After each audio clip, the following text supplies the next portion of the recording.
For those of you who would like to jot it down in your programs, my title is Images from Italy. Hurried through the hills of collapsed escalators, I dragged in double-clutched claws my Sisyphean rolling boulder suitcase into the graffitoed on-rail office of a genial gypsy with begging accordion and open palms. I found it impossible, after arriving at the hidden hostel and soaking up the sweating sun in a single-sheeted jet-lagged sleep, to do quite as the Romans do, wandering now through one of the many districts bursting with banks and cafes, for the Romans simply were not there. These industrious inheritors of Roman resolve, I was later informed, had fled the brick oven streets of the city to get in touch with their rustic roots among gnarled olive trunks and webs of tangled grapevines. My Italian, that is to say, my ability to place a unique Mediterranean accentuation on such classic essentials as pizza and buongiorno, being about as robust and palatable as an alleyway beer Moretti, I sweated myself through the threshold of my first prezzo fisso, congealing at a small table to be ambushed by a sidelong stare and unexplained appetizers.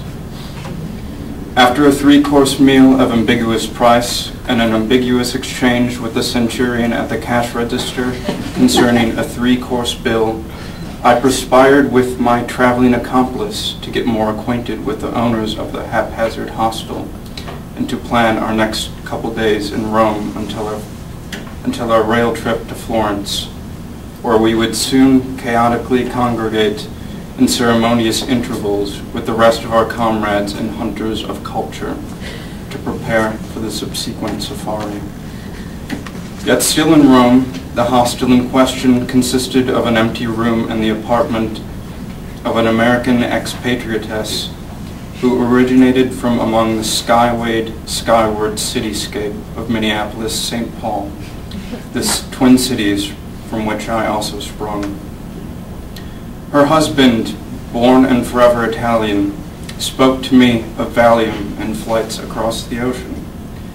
In gestures and meandering English cut by a questioning cadence, he recounted his many opiate-aided expeditions to the Twin Cities, which he referred to always as a single entity, fabled as Avalon and oracular as Oz. Had this been my first finite stay in the Eternal City, dropped ankle-deep in that toe and heel country, I do not know what my response to the first frantic impulse of travel in terra mostly incognita would have been.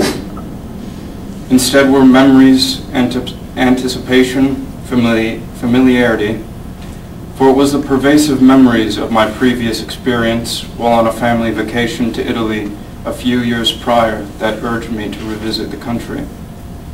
It was on this vacation that I gained my first international experience. As a native Minnesotan, of course, I know better than to count Canada. I crossed the Grand Canal on the Traghetto as it shoved itself against the marbled banks in Venice. I was shoved off the slender sidewalks by the fashionable in Florence, and I shoved my grandpa gray headlong into shutting subway trains in Rome.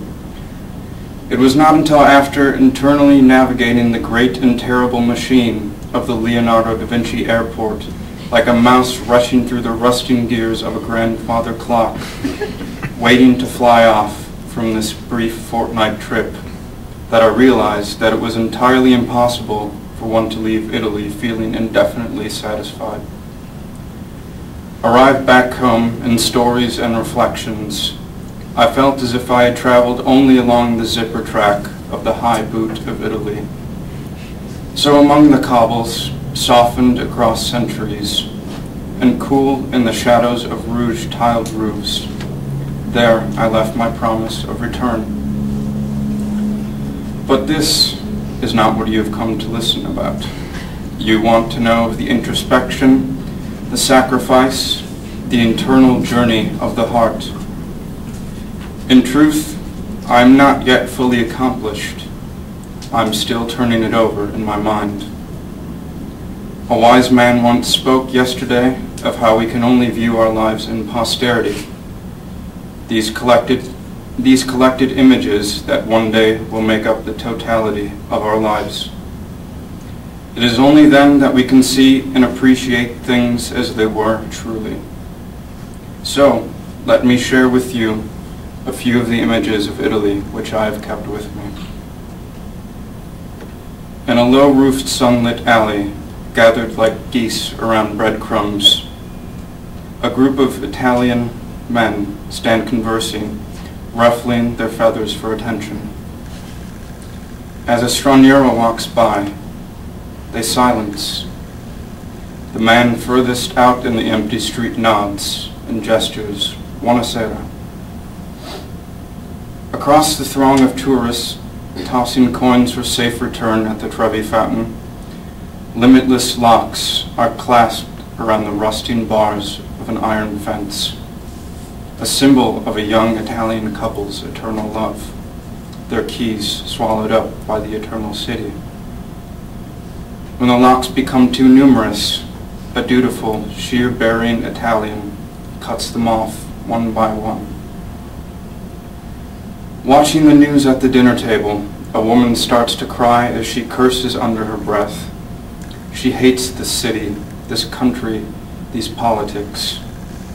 She loves her city, her country, her family. Watching the tourists wander by from a street-side cafe, a young man touches espresso to his lips for the first time. At that very moment, the astral bodies whirling in their way about the heavens align. An ever-reaching atom touches the eternal finger of God. And somewhere in a studio apartment beyond time and mortal toils, a barista sprouts wings and ascends to his reward. And finally, because I am still for the next few weeks a diligent classicist, and because it is a widely accepted fact that everything that is said in Latin sounds profound, I conclude. Roma, Florentia, quique vostriam imos mihi jaceat intus, sic iam altis in mornibus vestris manis pectus.